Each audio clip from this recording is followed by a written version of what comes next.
Welcome back, fellow armchair generals and railway enthusiasts. This is Gamer1745 here with my good friend, the new IKB. Say hello, IKB. Hello, everyone. And he's going to be giving color commentary and historical information while we play Railway Empire, the British DLC. I know it's been out for a while.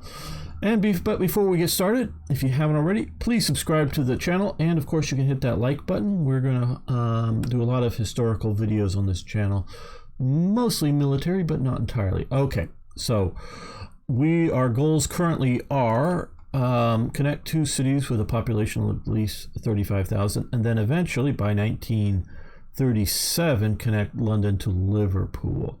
So that's not an immediate thing. So we need to grow our cities. And in between episodes, we saw that both Manchester and Leeds needs fish. And so we have a fish farm here. Let's just go with let's build for the future. So we're going to get a railway station that looks a reasonable size. I think that's a good placement there. What is it? Oh, so let's kill that. Yeah. Now, It's the existing planning of the whole line, I think, that's still down. Yeah, I deleted that. Okay. Oh, we also need to put in a warehouse outside of Manchester, but connected to Manchester so that they can receive goods through there without interrupting our passenger line. That, I learned, is probably the main key to Railway Empire here and making it all sort of work well. Of course, on the real railways, passenger and freight traffic would almost always share the same track, but would quite often have separate stations. So there'd be a passenger station and then a dedicated freight yard where the freight trains would go into and be sorted, unloaded, remarshaled into new trains to send things on to new destinations there, so as to avoid that interfering with passenger operations. Yeah, that's very much how it would be done. Now, I do like the guys at Calypso. I want to thank them for giving me basically all the Railway Empire and DLCs, so I can present them on the channel. But I do sort of have, shall we say, a bit of a complaint. And I'm not looking for a high-tech, super accurate simulator, even, a historical one, let alone a, sort of modern one that I presume at least a modern one exists for proper railway planning. But the scale of some of these buildings and whatnot versus the map, shall we say, I think the map area could be 2 or 3 times as large, say, for this compared to the scale of the cities, the towns, the town cities, and the industry and the buildings. And that would make playing and designing this much better, in my opinion, while keeping otherwise most all the features. And to get to, as some of like IKB is saying, yes, the expense of running unique rail lines would not have been done in reality. But unfortunately, this game doesn't have we can't put in railway bypass, like going around the outside or whatever, so that slower trains can be, shifted to one of the other tracks and bypass to keep express or more rapid trains out of it. So I have very much gone over my play style for this game to doing separate. So, okay, we're coming across the river, gaining a little bit of altitude. I put in a deep road cut, which is sort of expensive, but not terribly. But it keeps it from having to peak out up there too high. Down and along like this to this warehouse that's connected there. Okay, so we want to do that, I think. And then, yes, we're gonna...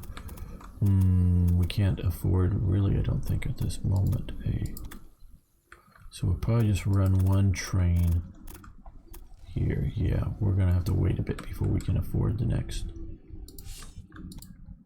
So, yeah, here to here. We need to specify this warehouse is to receive fish, and it will feed the fish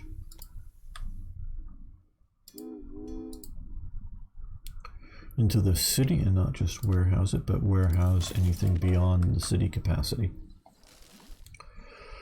to use at a given time. So that, let's just go to that speed for the moment.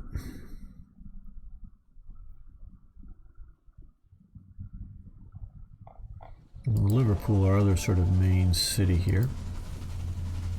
We have no good access currently to any wheat, so that is sort of a moot point now.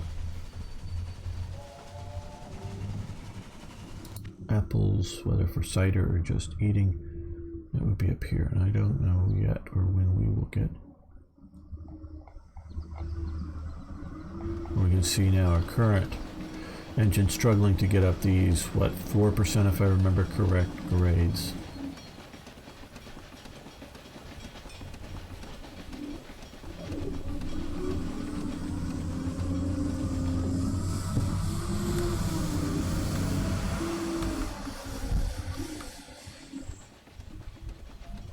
And then, of course, there is a long-standing railway tradition of any train that is carrying predominantly fish to market tends to end up at some point being referred to as the Flying Kipper.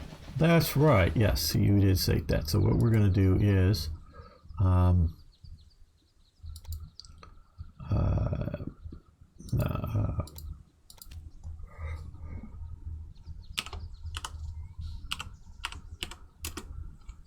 KYPER? INGKIPPER, yeah. KIPPIN.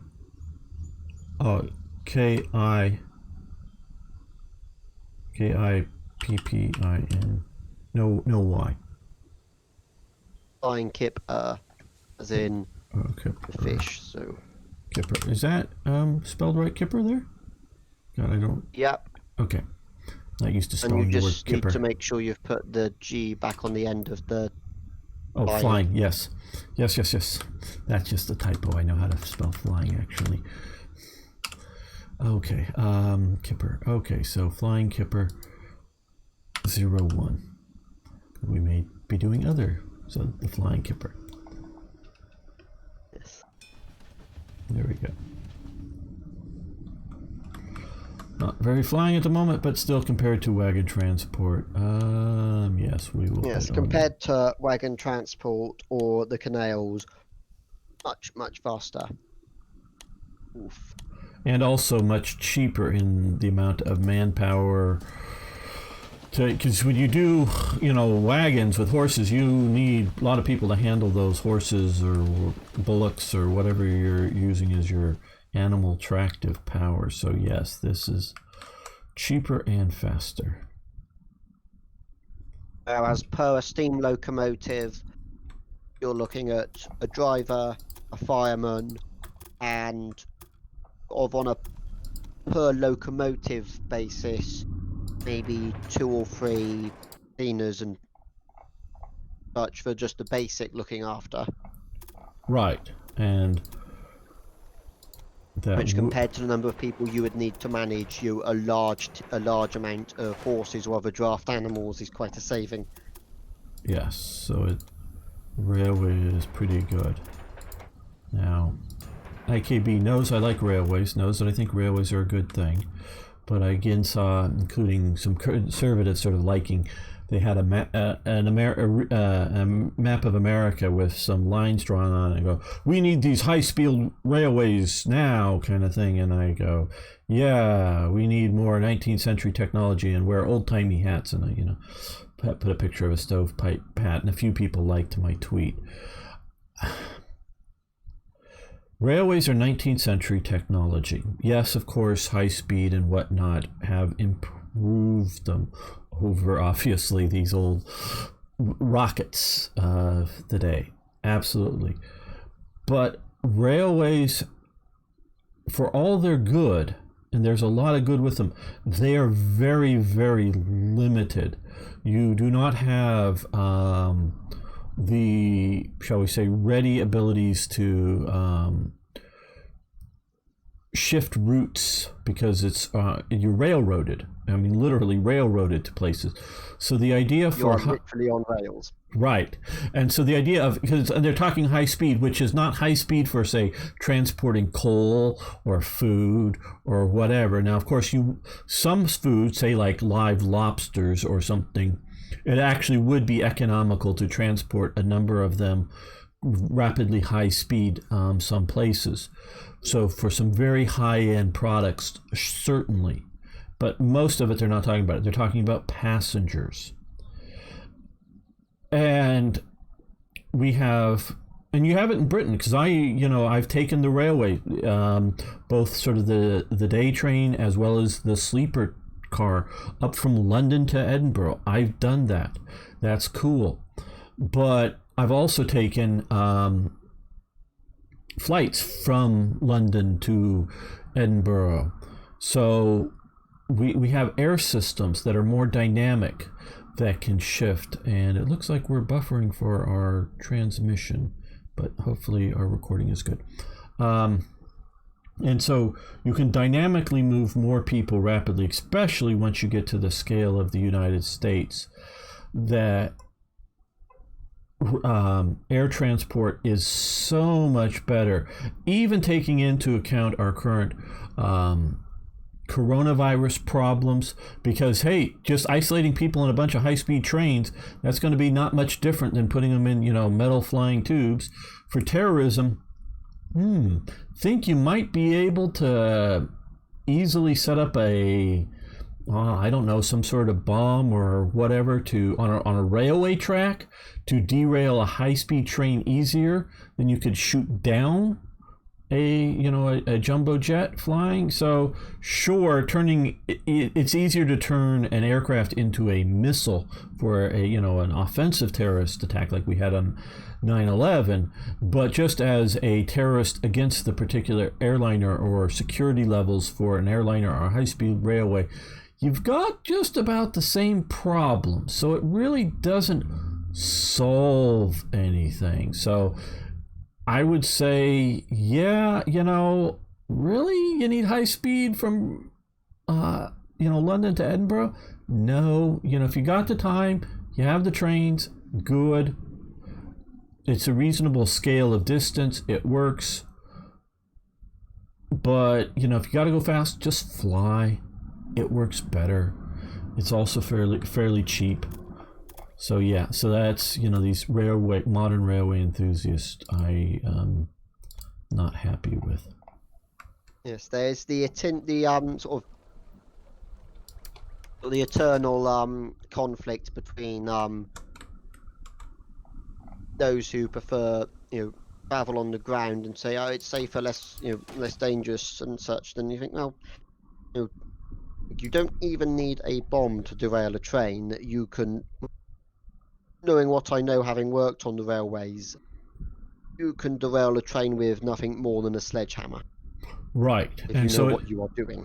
Right. Or, making a little dent in a railway, my understanding, a little pocket, and then putting like a ball bearing there, held there to doing stuff. So, yeah, you can do a lot of damage. So it's not especially from an attack, and especially if we're talking high speed. So if something goes wrong, it's going wrong at a high speed. It's not just a standard speed. So it is problematical in that way. So I guess my ultimate answer on high-speed railway is, sure, fine. Do it as soon as somebody thinks it's commercially viable and they want to invest their money, or a group of people enough to invest their own money to do it purely on a commercial basis. Have no government, because they're all wanting government financing for all of this stuff.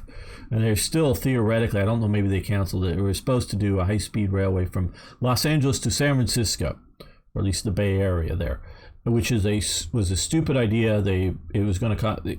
They voted for it. The people voted for it, but it's stupid expensive. It hasn't even started working any construction on it. It's just a stupid idea that sounds good to idiots. And so, that the government's going to pay for it and do this. As soon as it sounds good to people that are going to actually invest their own money, fine, they can do it once they have that money invested in it. So if it ever gets there and somebody wants to do it, fine. But I don't want a single government penny to a single one of these projects. Now, to bring this back to the 1830s and Great Britain, at this time, all of the railway projects in Great Britain were entirely funded by private enterprise. There was essentially no government oversight, because the government was sort of like, you've got the money to do this and you've managed to get a bill through Parliament to give you permission to do it, which was in some ways was simply a case of you have enough money to bribe enough members of Parliament. Parliament didn't particularly care if you wanted to build a railway from anywhere to anywhere. They were like, sure, you've got the money, you've managed to bribe enough of us, go ahead. Right. It was pure, it was purely, capitalism at its best and sometimes worst. Right. Oh yeah. No, there's problems with capitalism. I'm going to readily acknowledge that, but I don't know of a single better system. So capitalism with some safeguards, I think, is clearly the best option we have as humanity. Manchester grows. Yep, that's achieving our goal there, and I think delivering the fish was sort of an impetus for that growth.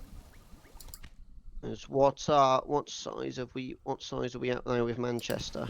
20,000, just slightly over that. We need to get to 35,000.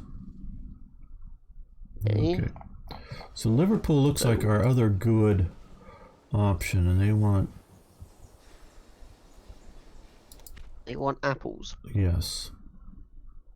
Well, they do have that. You do appear to have that giant cider distillery there. So well, the cider distillery is in Manchester as opposed to Liverpool. Manchester. So they are currently getting enough. Well, no, not enough. They need more to properly do what their complete demand is. They are getting some apple, deliveries overland with wagons. So perhaps shall we have apples? Have a line that sort of splits. Have one that then splits and joins onto the fish line, going into warehouse one for Manchester to supply the cider press, and then have another line that then crosses over the fish line and goes on down to Liverpool. Maybe. That's not a bad idea. Budget is our main concern right now. And so what I'm wondering, is it better to build the next warehouse? Well, no. Okay. Well, we're already getting fairly heavy track utilization. Oh, we got a stoker. That would be useful. Let's put him on a line here to try to get a bit of a express, maybe. I don't know whether I want to try to keep the passenger stations from being, overwhelmed. We've already got for this one 75 and 94% utilization, so I really don't want to just add another train to it. So what I think I want to do, no, we want to come standard sort of warehouse. Where can we get a warehouse here that will work? Oh, this isn't going to be easy. Okay, that would get us to work. Sort of sucks for location, but in a way, okay. That once we get the money here, a little bit more. This is what I think we're going to do: is put a warehouse right here outside of Leeds, close as we can, and connect that rail link up to our current fish line, and do another kipper run to Leeds. I think that, just as an economic thing, I think that will be our best bet, because we don't need to build the country station. But your Apple idea is good, and I think is what will happen.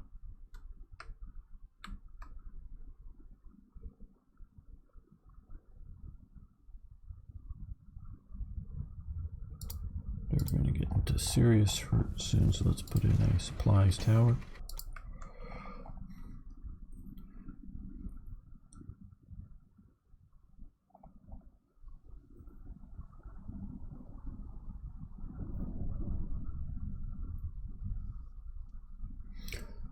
Now, mentioning both back in these days, the privatization, everything being privatized for rail development, and my sort of feeling, sure, do it once you can privatize it. What are your current thoughts, IKB, on the current, because I understand, at least I understand, I guess, Northern British Rail, or whatever it's called, is thought to be badly run. It's privatized. What are your thoughts on current privatized British Rail?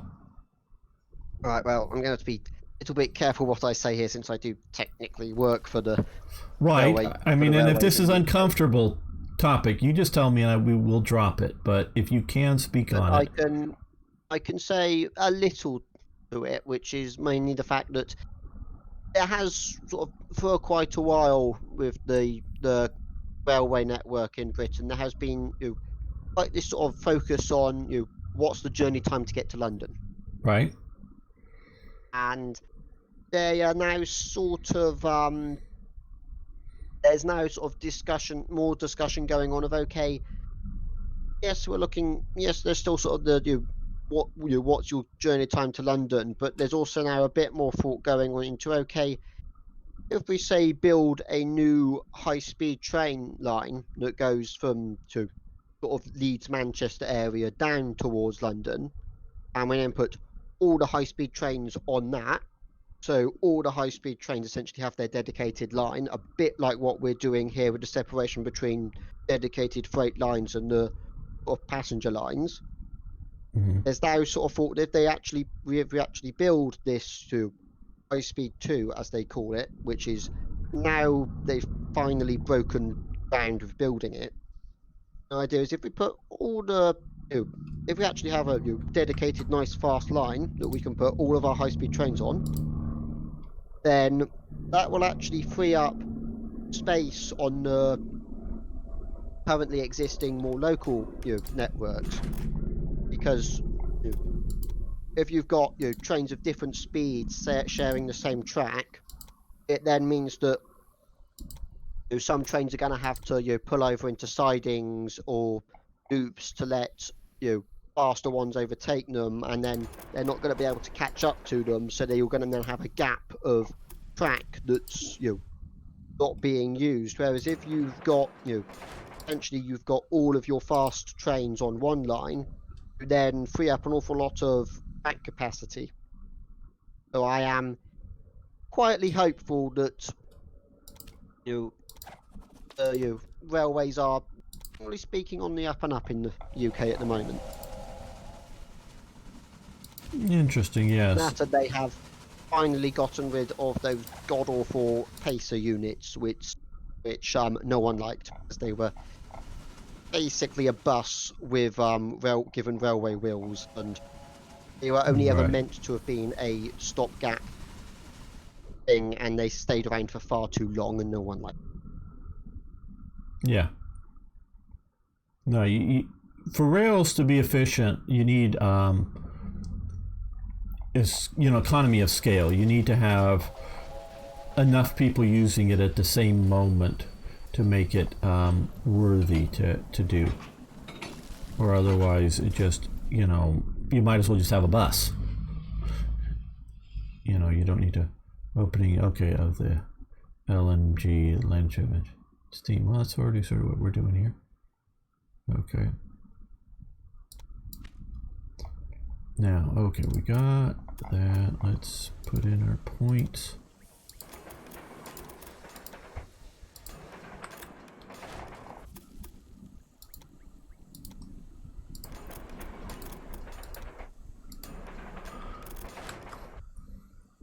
Yeah, I'm always concerned about the problems with government running things, because you can governments can infinitely dump in and spend more and more money on any sort of thing. So the idea of not needing to, shall we say, be accountable for not even necessarily profit, but cost is a serious problem.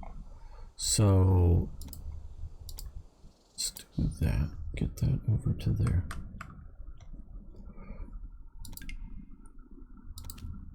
And so that is why I am leery of the idea of a, you know, government owned,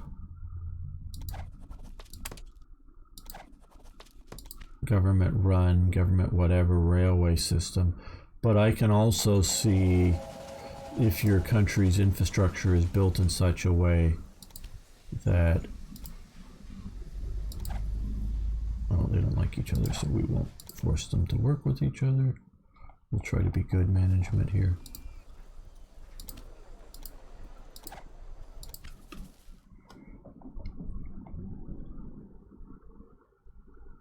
You know, so if you know,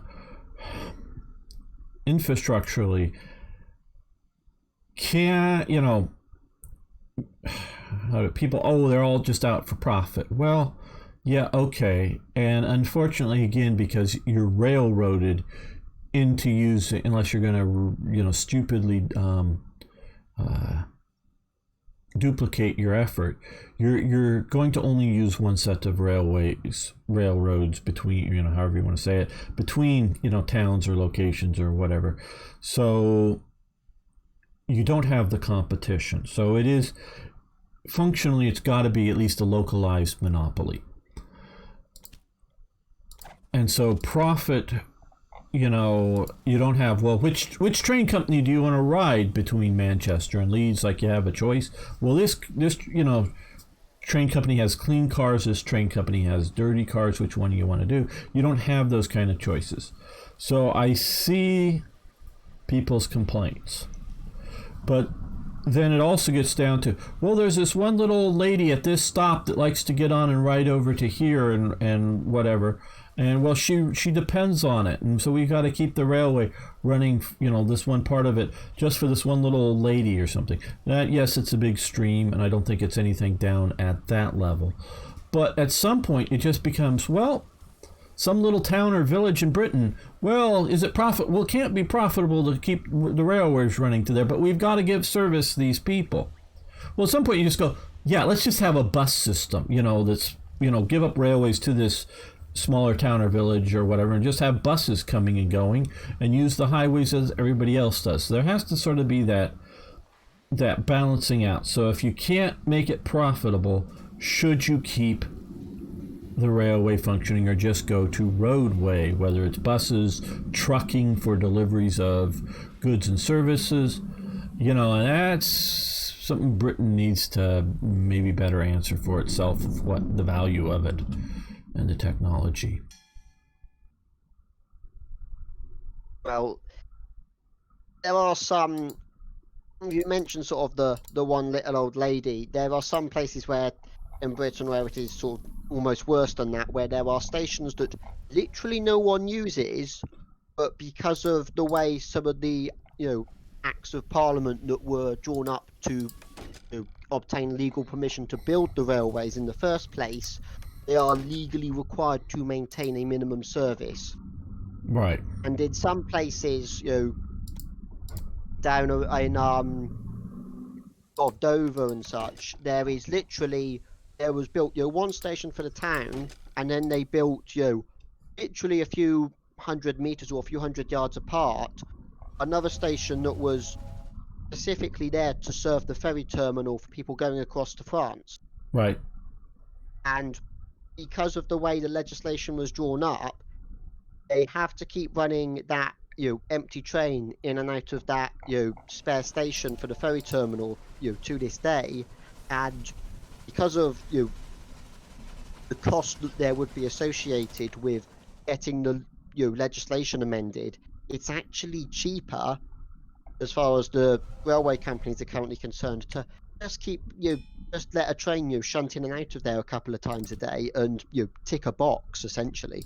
Mm-hmm. Now, of course, with a legacy situation like that, all you can do is either, like you say, keep it up, or modify the legislation that allowed it to come about in the first place. And so, yeah, but I'm thinking like in future and everything, it gets silly. If you were starting from scratch, you wouldn't do half the things that were done with railways in the UK, because we got to the point of before, or about the point of World War One in the UK, we had getting towards 200, a good hundred odd separate railway companies, and there were an awful lot of duplicated lines, where you'd have even quite small places might have 2 or 3 railway stations.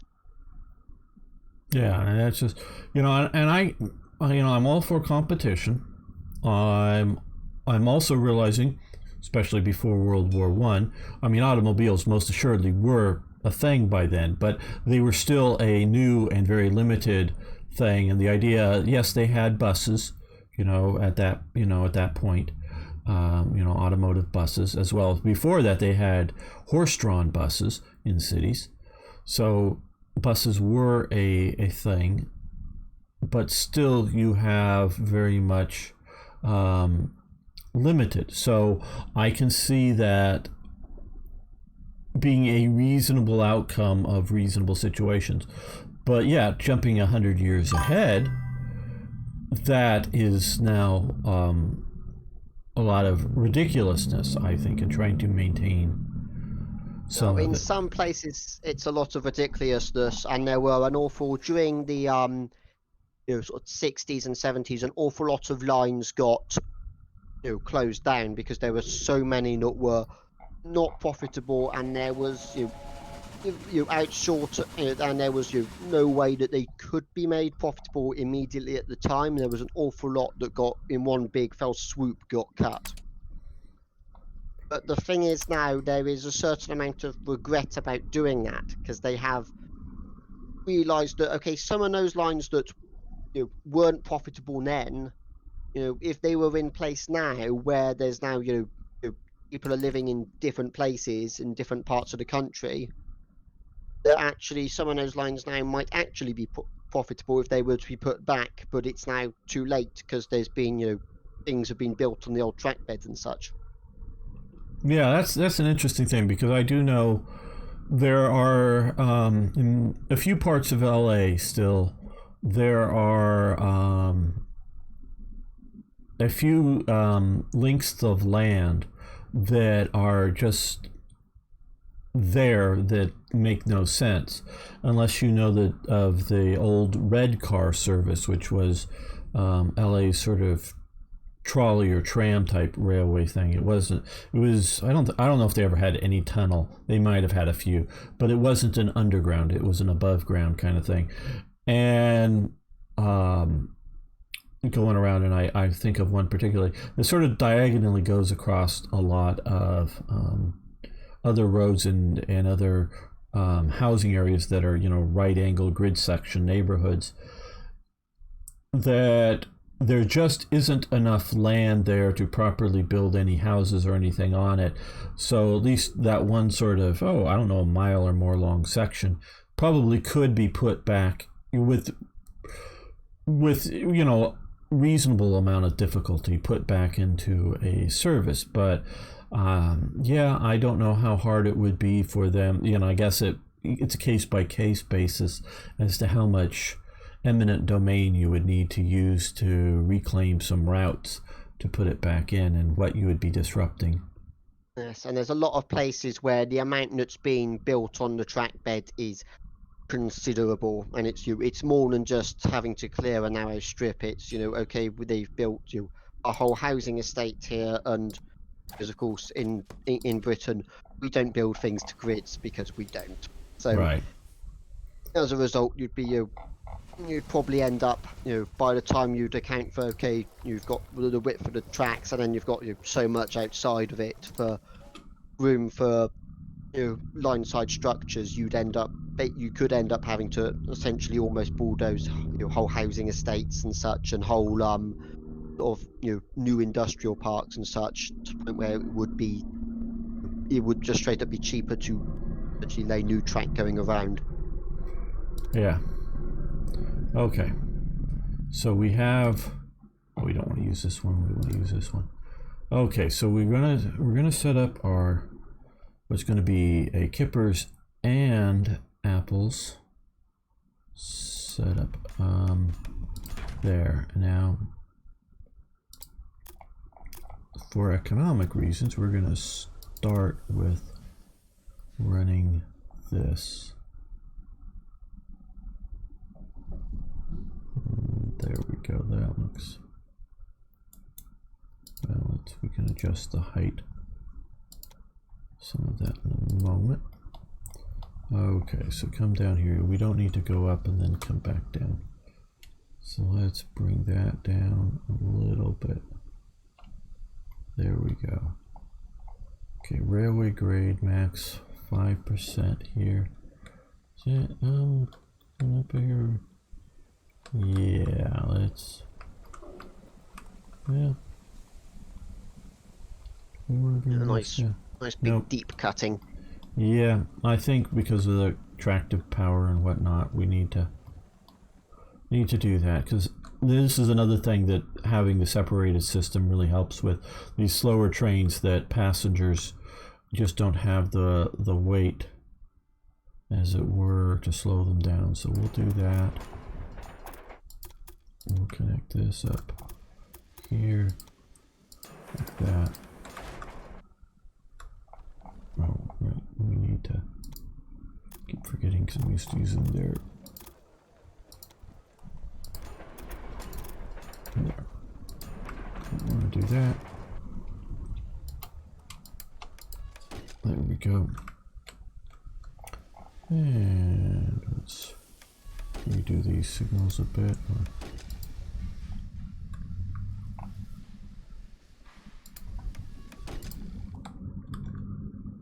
Okay, this warehouse will accept kippers. Make sure that all the sailors in Liverpool have their stock of salted kippers to see them on their long voyages out into the world and the Empire. Yep.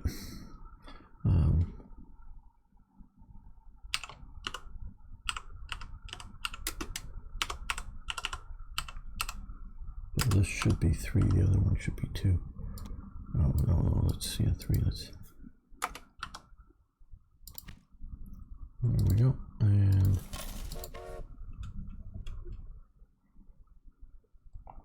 now we needed to build this station anyway, so that's why we built that and did that. There. And our next one will be apples. That we'll figure out a way to integrate them.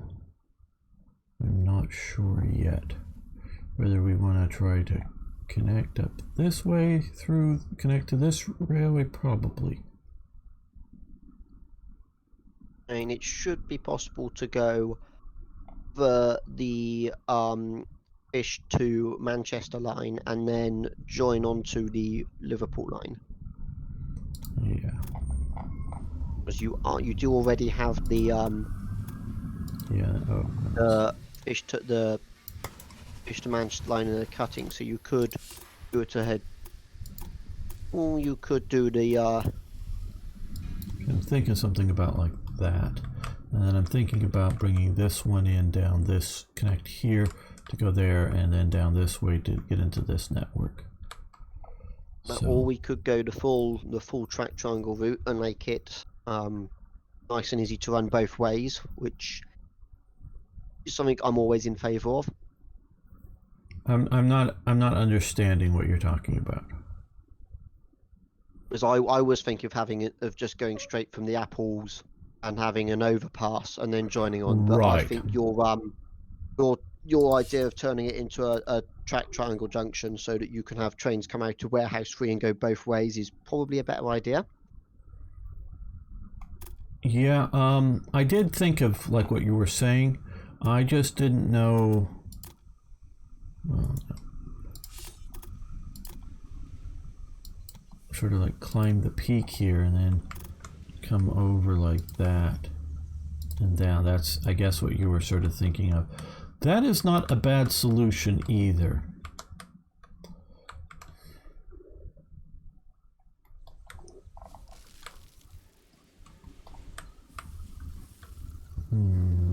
Well, we've got a little while to think about this because we do want to.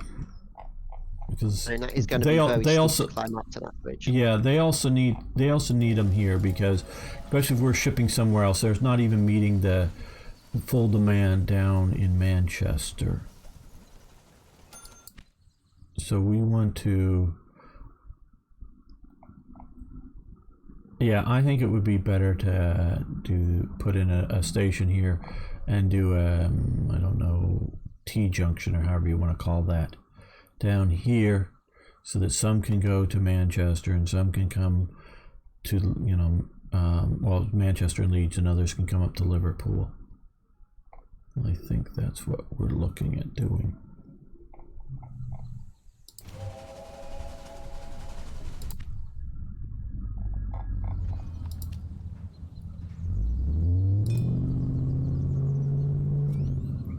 I don't know how we're going to get Kippers to Wrexham, but because I don't know that I want to build another 2 bridges up to here or not.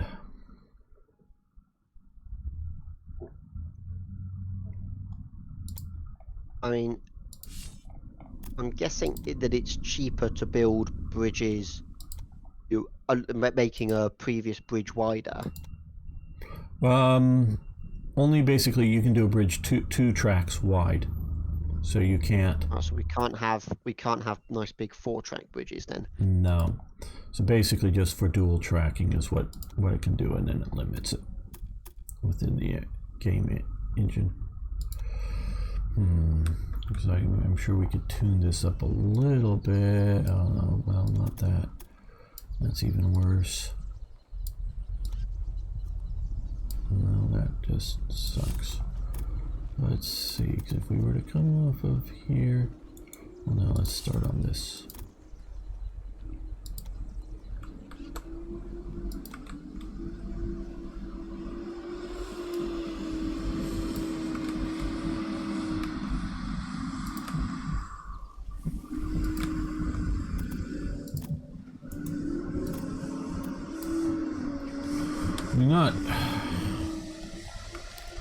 It's expensive. The bridge fees will only be really paying once any substantial amount, but that's what it would take to do that. We'd still be having to go through this station here, which just increases traffic levels. So I don't know when we'll see that done. But that would hook up both. If we do this right, both the Kippers and the apples going that way. So that's just future planning there. Yes, that would be good. No, but I think next is the apples next to this. Next is definitely going to have to be Apple, because yeah, that's what our hopefully big cities are going to want. Yes, and it's also economical too, meaning less bridges. And less complicated things. Well, hopefully. Yeah. Because we have to. Because the question is once we get access, do we want to bring apples from here just across to Wrexham, and Anglesey, connect, which is mountainous. So that's, I don't know that that's any better, trying to bring fish down that way to Wrexham, because of all those mountains. So that may not be a better solution cost-wise. And in sort of, in terms of if we're sort of going for about the scale of what the map is at, I'd say that those mountains are about, you probably even do with being a little bit taller actually for Snowdonia, because it is very hilly up there. Oh yeah, no, I've actually been to Snowdonia, and yeah, it is. It is not at all. It is not at all nice, not nice territory to be building a railway in, which naturally makes me go, this is going to result in some interesting things. Yeah, and I took an old train in Snowdonia up a mountain way back when. Yes, so yes, it is that way. You're absolutely right, IKB. I can attest to that. So it is not an easy engineering project compared to the relative. I mean, yes, there are hills and variations, which is within the scale of the map. You're saying this is a reasonably accurate, all things considered, idea of, yes, we're changing a lot of altitude around here, but it's not mountainous like you have the Pennines up in here, which is sort of England's northern mountain areas. The Pennines, sort of the backbone of England, as it's sometimes called. Yeah, right. Which are they're not the tallest mountains in the world, but they can be quite inhospitable up there. Yeah, and so for within the scale, it's just always, we can't zip over to it, but the Ural Mountains in Russia, yeah, they're sort of like tallish hills for a lot of places, but compared for most of Russia, it's pretty mountainous for it. But yeah, North Wales is rather mountainous, and then you get up to Scotland, to get up in truly the Highlands are coming up now. Fort William is now that I see some terrain that I know. Well, Fort William is basically at sea level. That's a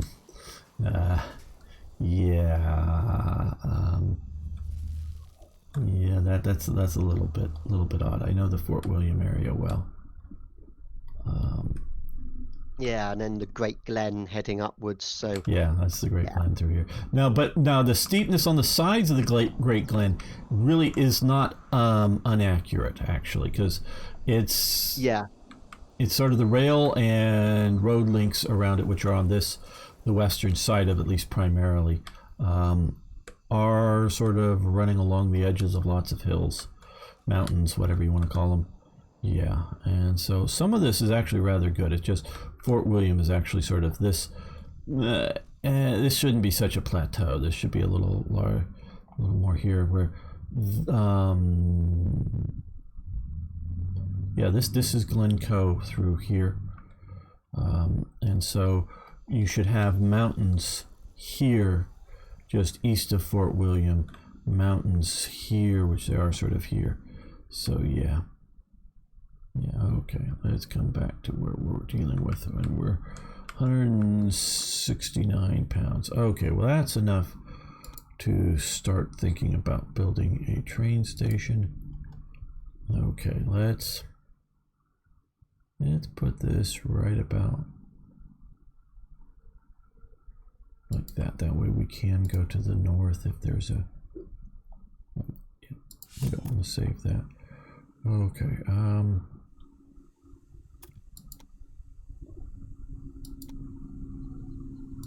we're going to make some road cuts, I think. Here, let's see. Yes, we don't need to come up to then come down.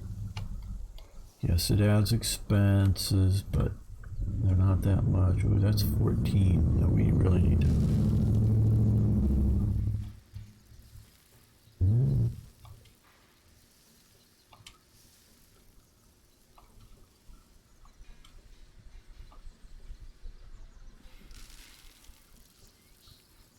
There we go.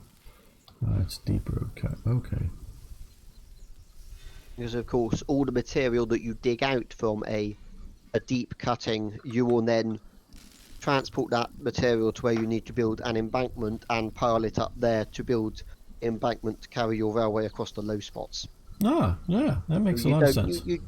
you try to avoid wasting material and having to find use. If you're already digging out a big cut like that or tunneling out a big tunnel, that's an awful lot of material you can then use to build other things.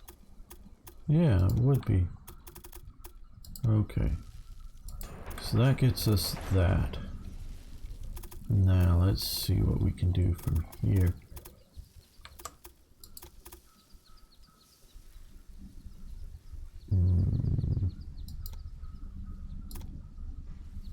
There we go.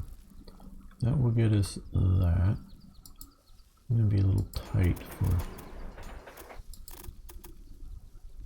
Oh, come on! I can draw this better. There we go.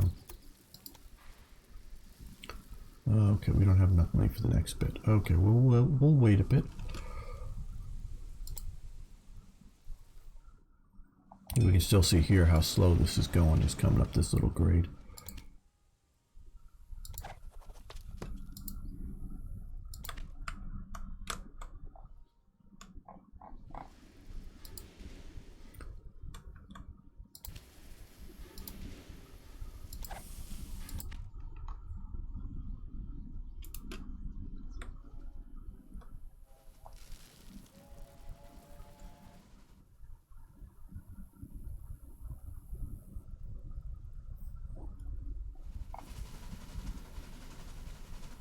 Because of course, for the original Liverpool and Manchester Railway, they did have to do some quite deep cuttings, including the Olive Mount cutting that was 70 foot deep through solid stone. And you've got to remember, these guys were doing this with picks, shovels, and wheelbarrows, and maybe a little bit of gunpowder. Right, yes. Oh, yeah, another thing that I don't think a lot of people realize just how much, we can even call it mechanical effort, that high explosive dynamite, Alfred Nobel's invention, really helps things. Gunpowder is I don't know if we want to call it a low explosive or just sort of a standard explosive, but it doesn't have huge amounts of explosive effort, and it might not be the most efficient at a lot of that activity. So yeah, I don't think people really do realize just how much high explosives helps things. Okay, we need to make sure that this is also going to accept apples. Okay, so we're going to put that in this pattern.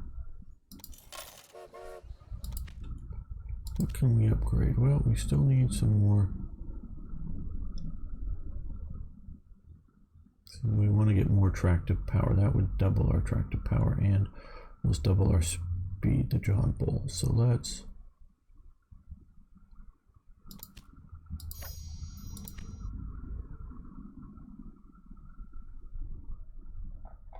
okay, how are they doing for apples? Okay, they have plenty for the moment, but we're going to start pulling all the apples away from the wagon transport to the trains. This will be a better customer for them.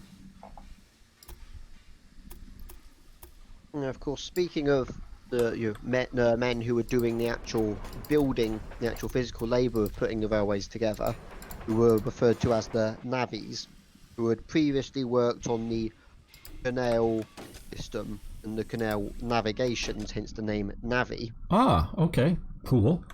And that's where that name comes from. They were quite the interesting bunch, as they were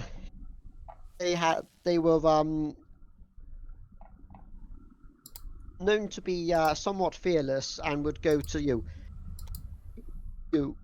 they liked to show off how strong they were and how much they could shovel in a day, and would often go to go to great risks to show off their physical prowess and skill.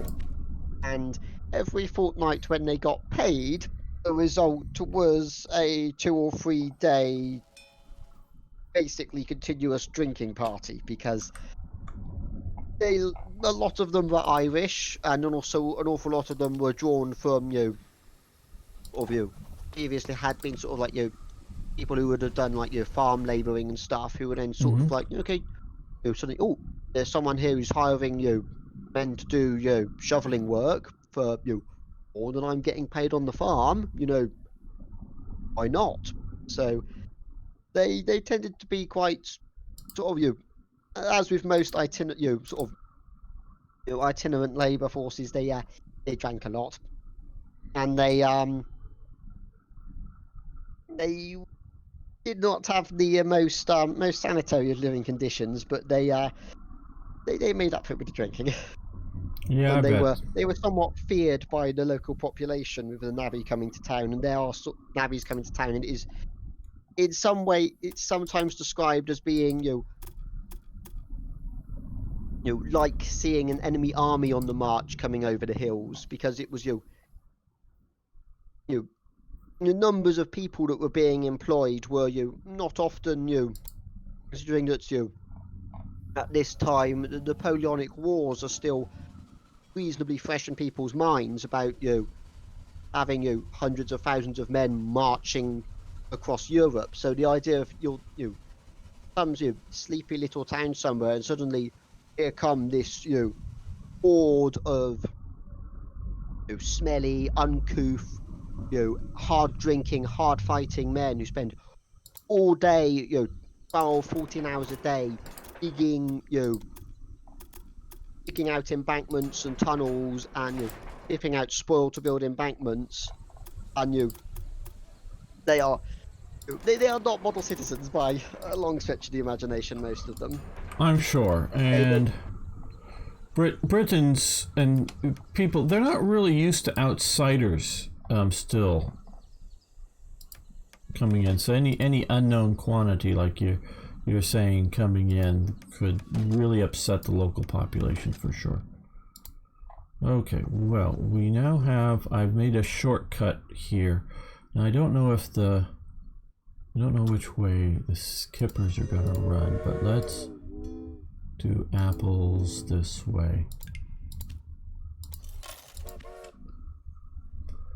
Despite their somewhat hard drinking reputation, the navvies did, mostly due to the fact that there was there wasn't health insurance as such at the time. They did sort of club together to save money that they'd all put into a collective pot, so that if someone got injured or someone died and needed a funeral paying for, there would be a pot of money to provide the financing for that.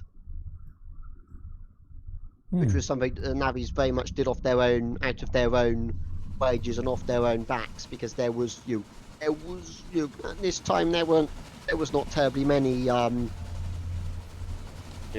labour standards and regulations at the time. Yes, and I think that's an important topic you touched upon, because I don't know, maybe I'm oversensitive to it, but I think I live in a world in which the education and media classes are anti-capitalist. They only at best seem to grudgingly accept the idea of capitalism as maybe even just a necessary evil, where I see it as a positive good, as the way, not just the way things are, but the way things should be. And so, like I say, I may be a bit oversensitive to this. And this is something that, because of capitalism, a good chunk of the world no longer fears starvation, really. I mean, it takes a pandemic for us to really start to worry about food and things like that. And when we're looking at, like you're mentioning, healthcare, or what to do if somebody gets injured and whatnot, you have to realize back 50 years after this date, we're talking the 1870s or whatever. Rockefeller and Carnegie, some of the people that might even make people like Bill Gates and whatnot and Jeff Bezos of Amazon might seem sort of second-class rich, and they showed off their money. Now, there was no income tax back then for them in America. They owned so much of the industry and whatnot going on. The poorest person in America, basically, now this is not everywhere in the world, but in America, the poorest person in America has better quality health care than Andrew Carnegie or John D. Rockefeller had in their lifetimes. Okay, so capitalism has brought us down to, and we're talking the poorest levels of health care in America are better than these people could possibly have had. Yes, of course, the modern day Jeff Bezos and all of the other people, why do I always blank on names? From Microsoft. Bill Gates. Bill Gates, that's exactly, yes. I know who I'm talking about, just names blank out on me. Bill Gates, yes, of course, they can afford even super better levels of healthcare than even the average person in it. So capitalism is a wonderful thing. It has allowed us to grow and develop. Now, should there be social safety nets? I think absolutely yes.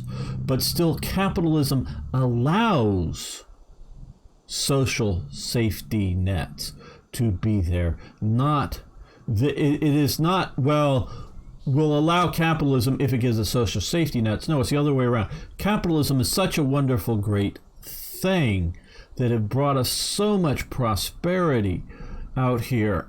And yeah, they're looking back at the early 19th century when we're moving from an agrarian economy where people are still sort of paramount, and you want to make sure that your workers that are that live on your land to take care of your estates.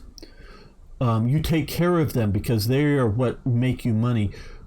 Turning that over to the 19th century, where we get into labor as a disposable throwaway income or thing, because most of it is relatively low skilled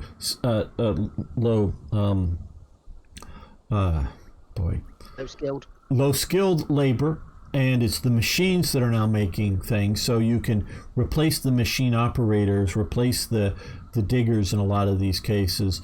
And so labor definitely becomes a bit of a throwaway commodity that the industrial heads are abusive of, absolutely.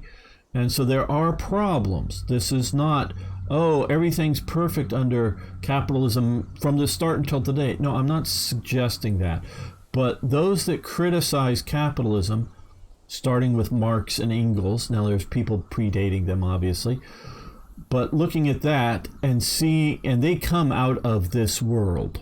This is the world. The 1830s, the early industrial world is what forms Marx and Engels' thought for Marxism, for communism, and the problems of shifting economies from a muscle-powered, whether it's animal muscle or human muscle-powered economy into a machine-powered economy definitely has a rough transition period. And there has never been in the history of mankind a similar event. Yes, we can look at the Roman Empire and see that there are industrial level concerns.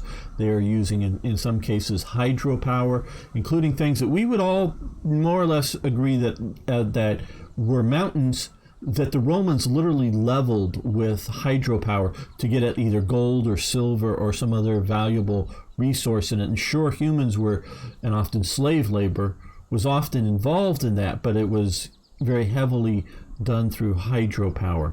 And that definitely happened under the Roman system. But that was, shall we say, the exception, not the rule.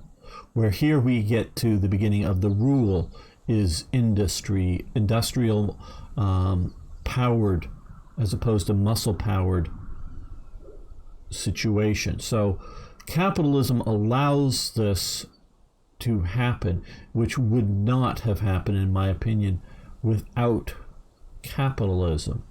So we really have a much better world because of capitalism, not in spite of capitalism. Yeah, and well, that is going to be the end of this episode, my little monologue there on the beauties of capitalism, but like all beauties, there is flaws. So again, thanks everyone for watching. Thanks IKB for the wonderful color commentary. Thank you for having me. And so we will be back next time for more historical gaming, as well as more Railway Empire.